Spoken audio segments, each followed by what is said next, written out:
오늘도 하나님의 은혜로 이 악하고 더러운 세상에 십자가의 보혈 성령님 기름 부으심을 의지하여 나아갑니다. 주님 함께하여 주시옵소서. 오늘 2024년 10월 13일 오순절 후 21번째 주일입니다. 조용한 묵상으로 기도 올리겠습니다. 여호와가 이같이 말하노니 내가 시온에 들어와 예루살렘 가운데 거하리니 예루살렘은 진리의 성읍이라 일컫겠고 만군의 여호와의 사는 성산이라 일컫게 되리라. 화라산에서 솟구치는 불덩어리처럼 순간마다 불같은 말씀을 주시는 하나님 아버지, 지난 한 주간에도 죄와 더불어서 산 저희를 멀리 내치지 않으시고 경배와 찬양을 드리게 하신 은혜를 감사드립니다. 거룩한 주님의 날에 아침 그리스도의 고난과 또 몸과 마음으로 동참하면서 믿음이 새롭게 되게 하여 주시옵시고 하루의 삶에 지치지 않고 불안한 하루를 살아가는 가운데에서도 영혼들이 믿음의 새 힘을 얻어 성령님의 기름 부음이 넘치도록 부어주시옵소서. 예수님 이름으로 기도합니다. 아멘. 바닷가에서 모리알보다도 더 많은 우리의 죄와 허물을 예수님의 보혈로 씻어 구원시켜 주신 하나님 아버지, 세상을 변화시킬 복음의 능력을 주시고 영적인 싸움에서 언제나 믿음으로 승리하게 하심을 감사드립니다. 인내하고 기다리는 자에게 응답의 간격을 주시는 하나님 아버지, 아직도 미움과 시기로 이웃에게 관용을 베푸는 데 인색한 삶을 사는 불쌍한 죄인을 용서하여 주옵소서. 번지르한 말보다 행동으로 실천하여 책임 있는 신앙인이 되게 하여 주시옵시고 우리의 잘못을 주님 정말 입술로 지은 죄, 마음으로 지은 죄, 행동으로 지은 죄 모든 죄를 용서하여 주시옵시고 정말 우리의 교만함을 버리고 겸손한 마음으로 살아갈 수 있도록 도와주시옵소서. 오늘 사제의 말씀을 선포하실 때에 주님의 영광만 드러나게 해주시옵소서. 예수님 이름으로 감사하며 기도드리옵나이다. 아멘. 사도신경으로 신앙 고백하시겠습니다. 나는 전능하신 아버지 하나님 천지의 창조주를 믿습니다. 나는 그의 유일하신 아들 우리 주 예수 그리스도를 믿습니다. 그는 성령으로 잉태되어 동정녀 마리아에게서 나시고 본디오 빌라도에게 고난을 받아 십자가에 못 박혀 죽으시고 장사된 지 사흘 만에 죽은 자 가운데서 다시 살아나셨으며 하늘에 오르시어 전능하신 아버지 하나님 우편에 앉아 계시다가 거기로부터 살아있는 자와 죽은 자를 심판하러 오십니다. 나는 성령을 믿으며 거룩한 공교회와 성도의 교제와 죄를 용서받는 것과 몸의 부활과 영생을 믿습니다. 아멘. 오늘 은혜 받으실 하나님 말씀은 사도행전 1장 6절부터 11절 말씀입니다.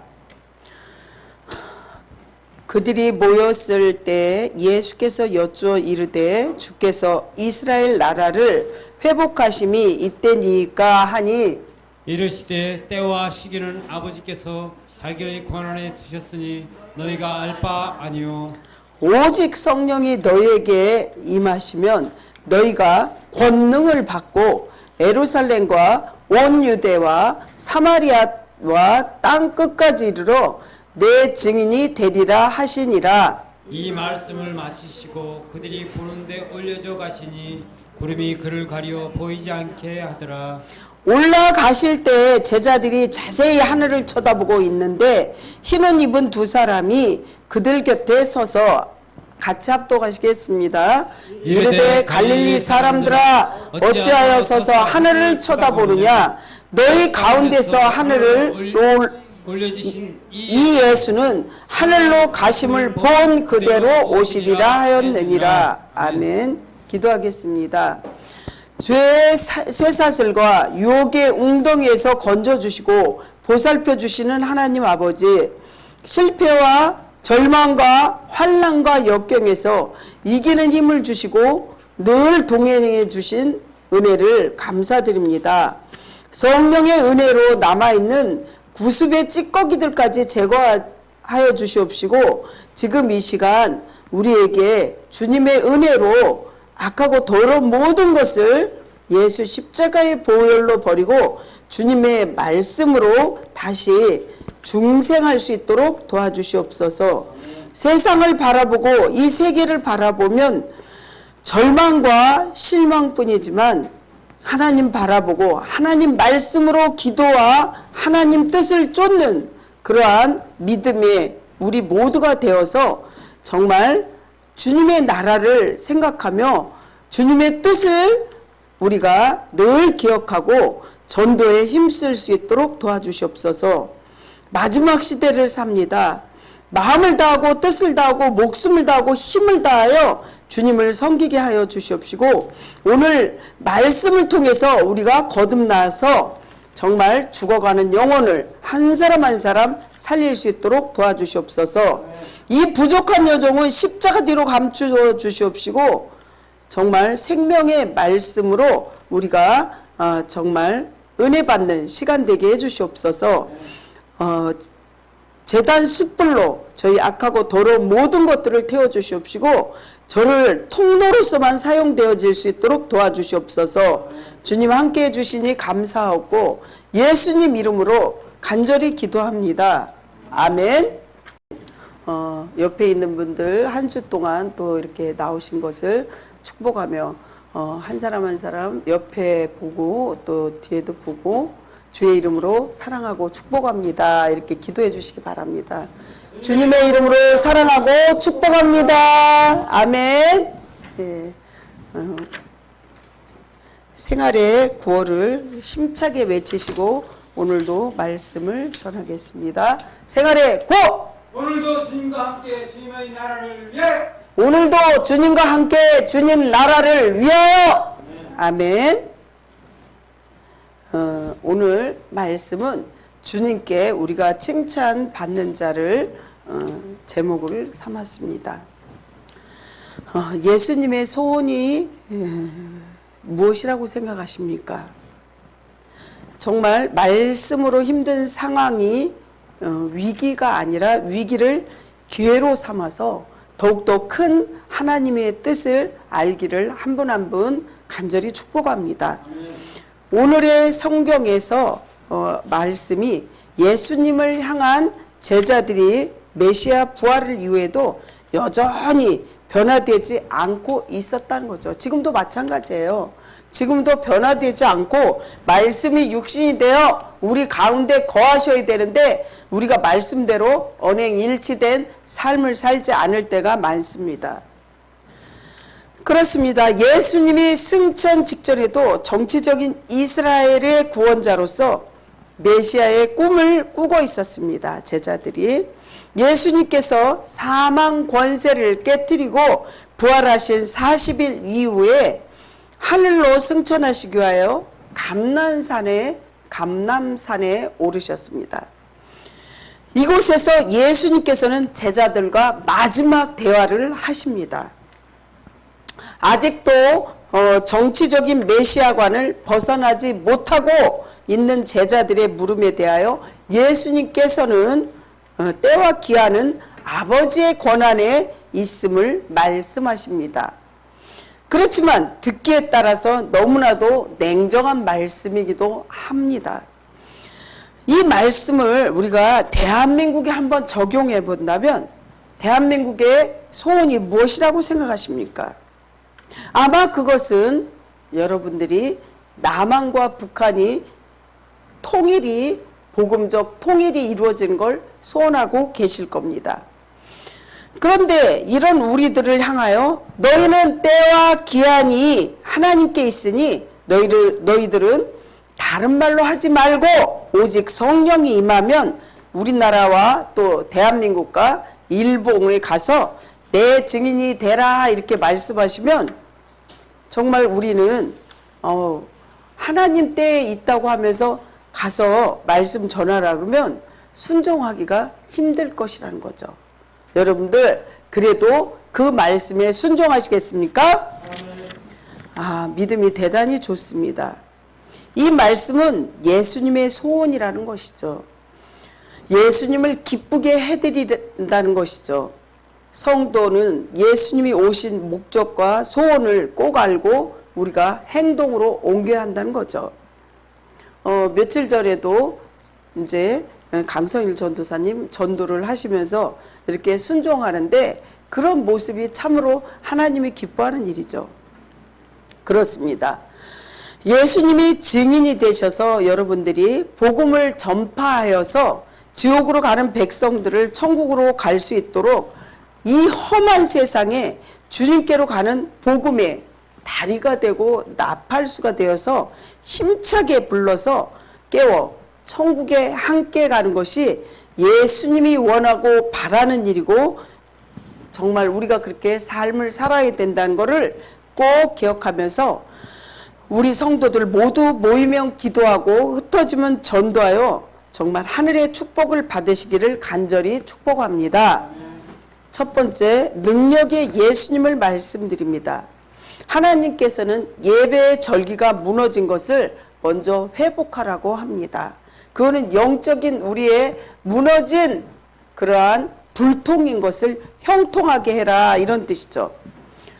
또한 하나님께서는 출애굽기 23장 13절 말씀에 내가 내게 이른 모든 일을 삼가 지키고 다른 신들의 이름을 부르지도 말며 내 입에서 들리게도 하지 말지니라 이렇게 말씀하셨잖아요. 내가 내게 모든 것을 이렇게 정말 삼가하고 하나님 외에 다른 신을 부르지 말라는 거죠. 그래서 주님을 찬양하고 기도하며 예배를 드리라는 뜻입니다.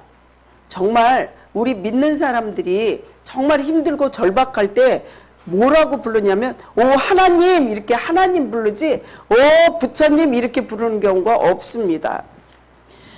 예배가 회복되지 않으면 우리 인생의 삶이 안전할 수가 없다는 것이죠. 에레미야 애가 1장 1절부터 4절을 보면요. 예배가 무너진 예루살렘은 슬픔에 잠겨 있는 거죠.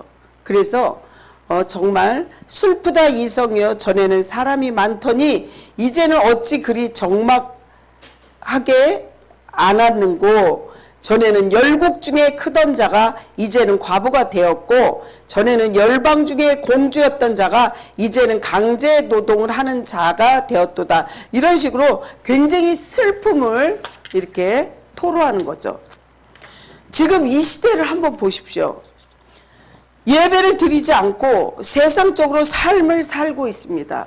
지금은 정말 TV나 유튜브 틀면 이렇게 계속 예배가 이렇게 많이 있지만 그렇게 풍요로운 정말 그 시대에 우리가 빈곤할 수밖에 영적으로 빈곤할 수밖에 없는 그런 시대를 살고 있는 거죠. 그렇습니다. 그 중에서도 예배를 주님께 드리는 것이 아니라 예배를 보러 가는 사람이 있습니다.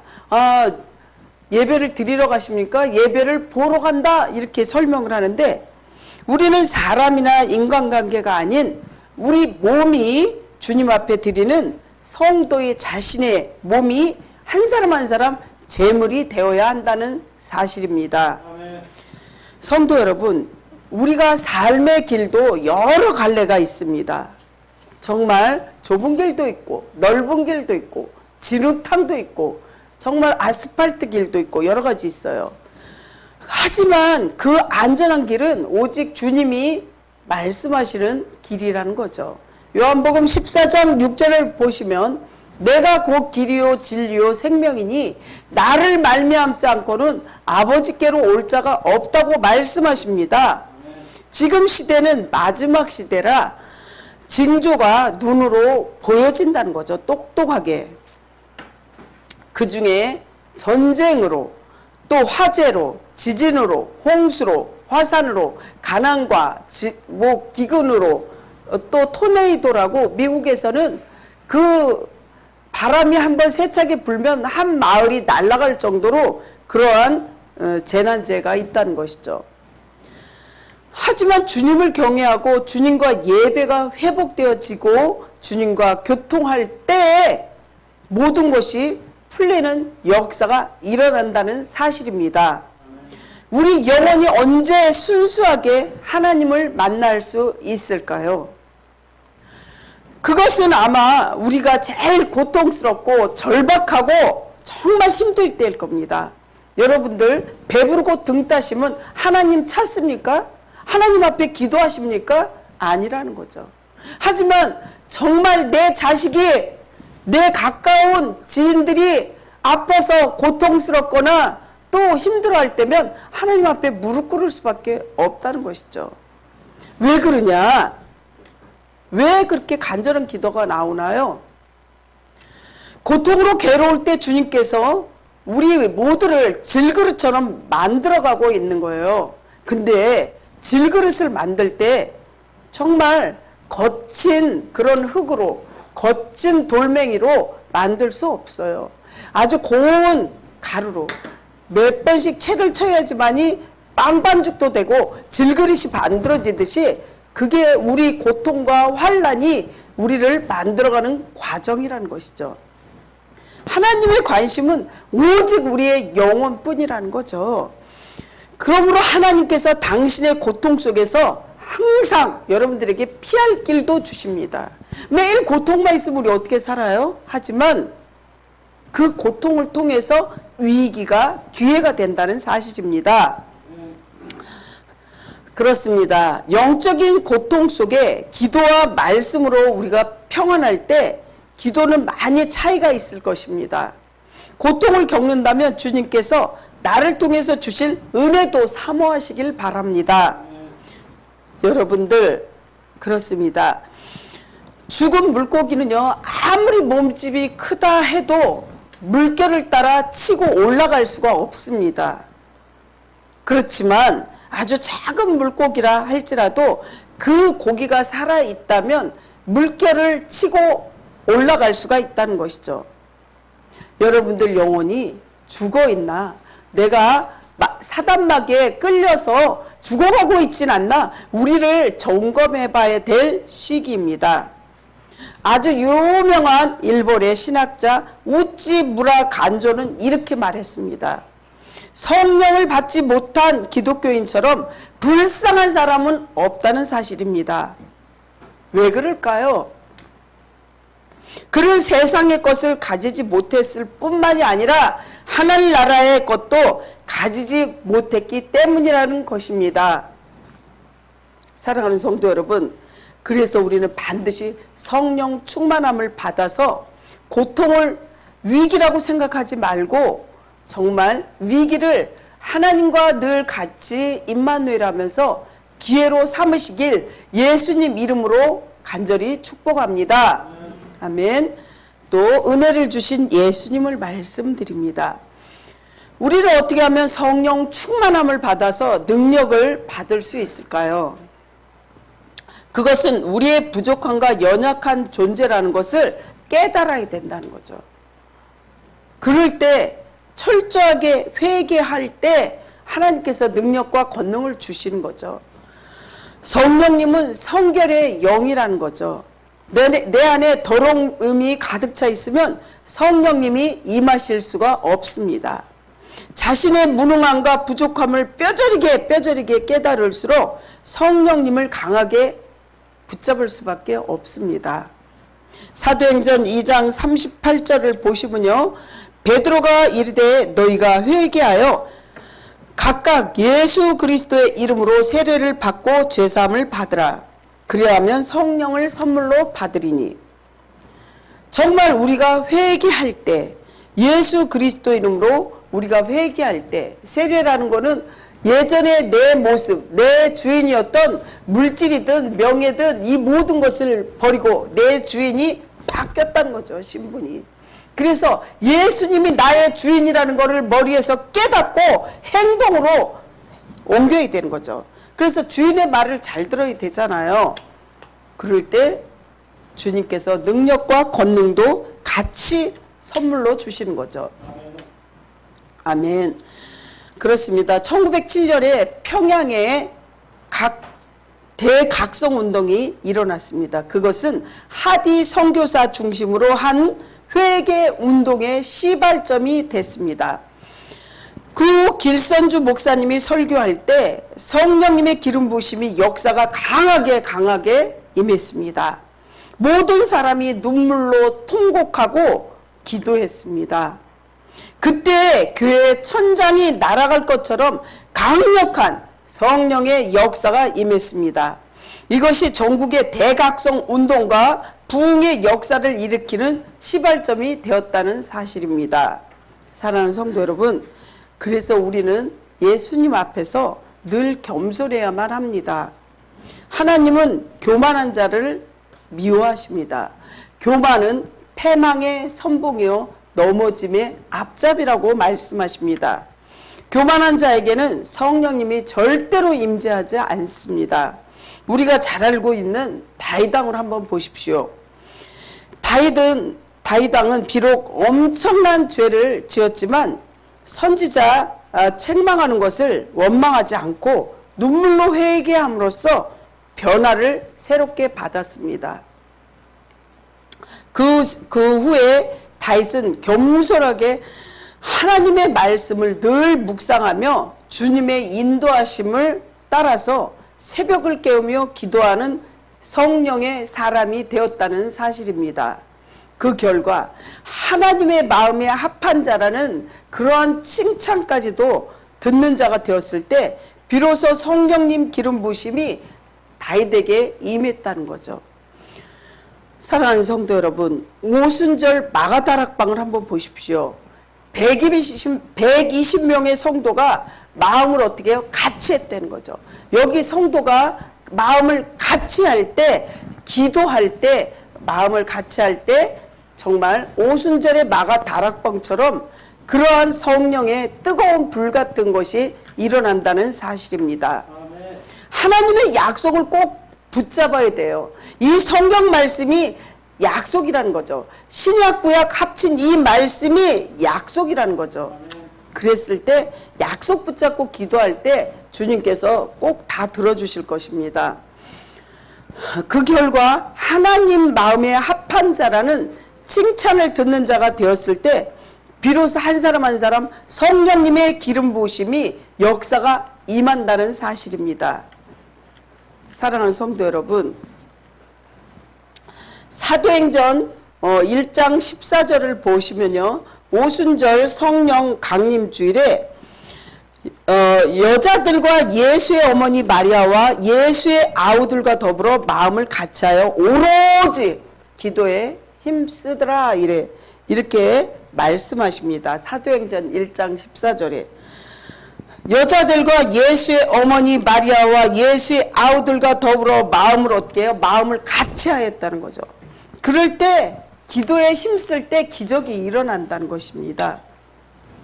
사랑하는 성도 여러분, 그래서 우리가 중보 기도할 제목이라든가 기도할 제목을 내놓고 같이 합심해서 기도하는 거 굉장히 중요합니다. 우리의 믿음도 아는 것에 머무르는 것이 아니라 머리에서 머무르면 안 돼요. 깨닫고 확신을 갖고 정말 언행 일치된 삶을 사시길 간절히 축복합니다. 아멘. 부활의 예수님을 말씀합니다. 사랑하는 성도 여러분, 일은 하지 않고 요즘에 가을이라 감이 엄청 이렇게 주위를 둘러보면 감이 많아요. 그런데 이제 조금 더 있어서 이제 카바이트로 된 감이 아니라 좀 이렇게 감이 이제 자연적인 감을 먹으려고 이제 사다 드리질 못했는데, 감나무에서 이 요즘에도 길가만 봐도 감이 많이 있어요. 가로수에 감나무 밑에 들어누워서 입을 딱 벌리고 감 떨어지기만 기다린다고 해서 정말 감이 내 입으로 들어가는 게 아니잖아요. 하나님께서는 이런 자들을 책망하고 계십니다. 오늘 본문 10절 11절을 보시면 올라가실 때 제자들이 자세히 하늘을 쳐다보고 있는데 흰옷 입은 두 사람이 그들 곁에 서서, 이건 천사예요, 천사. 이르되 갈릴리 사람들아 어찌하여 서서 하늘을 쳐다보느냐. 너희 가운데서 하늘로 올려지신 이 예수는 하늘로 가심을 본 그대로 오시리라 하였느니라. 정말 우리가 승천하신 하늘로 바라보고만 있는 것이 아니라 우리가 주님이 기뻐하고 주님이 칭찬받을 만한 이런 행동을 해야 되겠죠.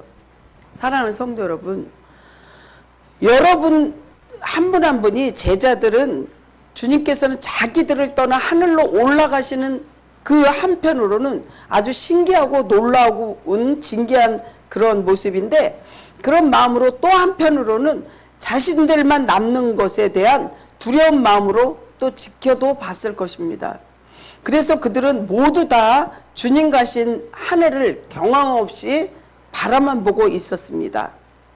이때 두 천사가 나타나서 갈릴리 사람들아 어찌하여 서서 하늘을 쳐다보느냐. 11절에 이게 책망하는 거예요. 책망. 이 천사들은 막달라 마리아 등 여인들이 주님의 무덤에 찾아갔을 때 나타나 어찌하여 산자를 죽은 자 가운데서 찾느냐 이렇게 책망하기도 합니다. 내 딸이, 내 손자가 교회 간다고 해서 갈 것이다 이게 아니라 그래도 체크도 한 번씩 해야 돼요. 전화해서 정말 갔니? 은혜는 많이 받았니? 이렇게 한 번씩 하는 것도 전도하는 거고 똑같고, 전도할 때 기도하면서 전도 정말 신실한 자, 선한 자, 부한 자, 알곡신자 오길 간절히 기도합니다. 이렇게 그러한 기도하는 것도 전도하는 거고 똑같은 상극과 전도하는 거예요. 그래서 이렇게 우리가 관심을 갖고 해야 되겠죠. 그렇습니다. 주님은 승천하실 때 같은 모습으로 반드시 재림 때 오실 거라는 거죠. 그러나 재림하실 때, 승천하실 때에는 11명의 제자들만 보았지만 재림하실 때에는 모든 사람들의 찬양을 받을 것이라는 거죠. 사도행전 4장 14절을 보면요. 데살로니가 전서 4장 14절을 보면 우리가 예수께서 죽으셨다가 다시 살아나심을 믿을진데 이와 같이 예수 안에서 자는 자들도 하나님이 그와 함께 데리고 오셨느니라 이렇게 말씀하시잖아요. 정말 주님께서 이렇게 다시 오실 때 정말 그때는 모든 사람이 다 볼 수 있는 거죠. 그리고 또 승천하실 때 두 천사만 주님의 승천을 시중을 들었으나 재림하실 때는 11명의 제자들만 보았지만 아니에요. 하늘의 모든 천군 천사들을 동반하고 함께 오실 거라는 것입니다. 우리가 드라마를 볼 때도요. 보면 드라마 속에 천사도 있고 악마도 있어요. 우리가 사는 삶에서도요. 천사도 있고 악마도 있어요. 여러분들 드라마에 볼 때 진짜 어떤 드라마에서 저 악마라고 막 부르면서 그러는 드라마도 제가 잠깐 봤는데 우리가 볼 때 분명히 그런 자들이 있고 우리의 삶에서도 악마도 있고 천사도 있다는 거죠. 그래서 정말 우리는 주님 앞에 영적으로 우리는 분별하여서 주님이 오실 때를 기다려야 되겠죠. 그때 정말 기름을 잔뜩 넣은 그 처녀가 정말 기름 없는 처녀들한테 그 등을 넣어야 되니까 빌려달라고 그랬어요. 그랬더니 뭐라 그러냐면 내가 너를 빌려주면 내 기름도 모자르고 너도 모자르니 너는 가서 사오라고 그랬을 때 어떻게 했어요?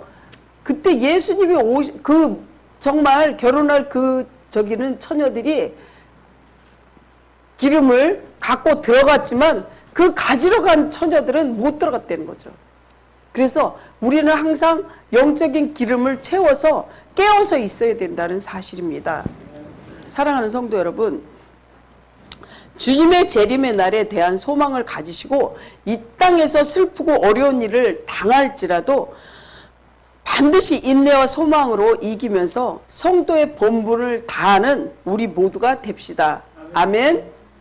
하나님께서 이스라엘을 회복시켜 주시는데 정말 그러한 주님께서 우리 예배가 얼마나 중요한가를 그 말씀을 듣고 반드시 실천해야 돼요.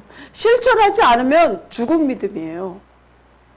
언행이 실천된 믿음, 말씀이 육신이 되어 우리 가운데 거하심의 은혜와 진리가 충만한 그러한 믿음, 그게 중요하죠.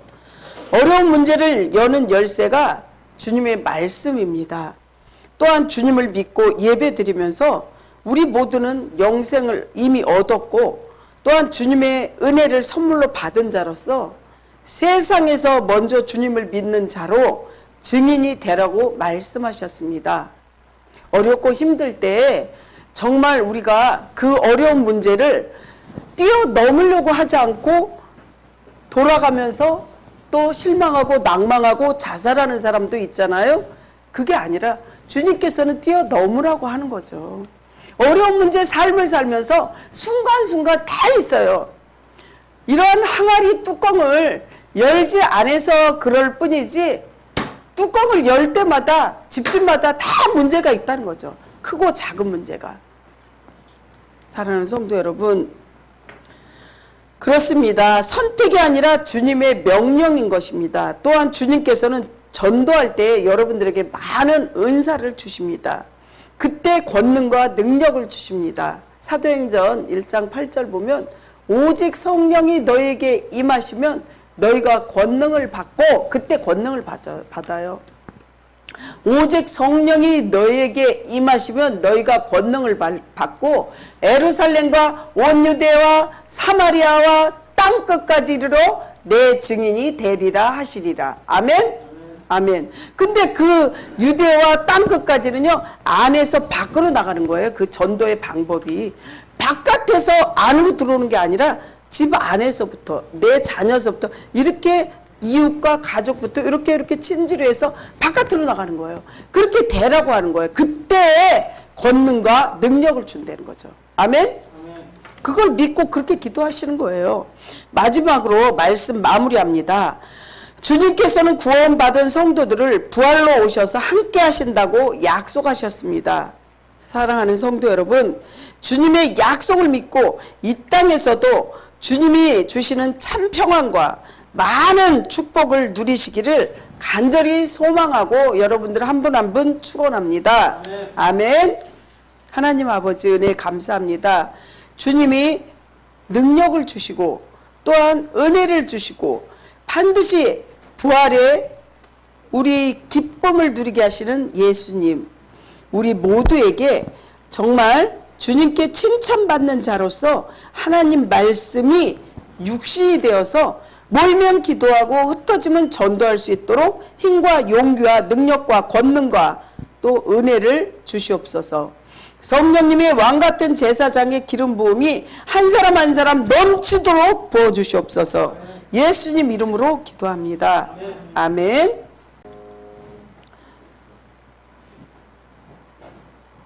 봉헌 기도하겠습니다. 헌금 기도하겠습니다. 생명의 보화를 공급하여 풍성한 삶을 살 수 있도록 인도하시는 하나님 아버지, 지난 한 주간에도 특별하게 우리 성도들 가정을 축복하사 일용할 양식을 주시고 기도할 때마다 응답하여 주시는 은혜에 정말 감사의 눈물을 흘릴 수밖에 없음을 고백합니다. 그동안 우리 성도들 가정에 볼 수 있는 천국이요 작은 교회요 참 진리를 선포하는 그러한 믿음으로 살게 하여 주신, 그런 말씀으로 살게 하여 주신 그런 은혜를 잊지 않게 하여 주신 그것이 감사해서 지금 하나님 앞에 작은 물질이나마 올려드립니다. 우리가 구원으로 인도하는 사랑의 징검다리가 다 될 수 있도록 도와주시옵소서. 또 최선을 다하게 하여 주시옵소서. 모든 성도가 감사 속에서 숨겨진 하늘의 보화를 발견할 수 있도록 하나님 믿음의 믿음을 더하여 주시옵소서. 믿음으로 드리는 그 물질 위에 성령님께서 100배로 허락하여 주시옵소서. 각 가정에 믿음의 또 아버지 하나님 소원도 있습니다. 믿음의 아버지 정말 아픈 환자들을 위해서 눈물로 기도하는 제목도 있고 믿지 않는 자녀들을 위해서 기도하는 그런 제목도 있습니다. 하나님, 믿음으로 구하는 모든 것이 반드시 응답되어질 수 있도록 도와주시옵소서. 올해 2024년도 지금 10월에 아버지 이제 얼마 남지 않은 그러한 2024년도에 정말 성령의 열매를 다 각 가정마다 주렁주렁 맺을 수 있도록 하나님 축복하여 주시옵소서.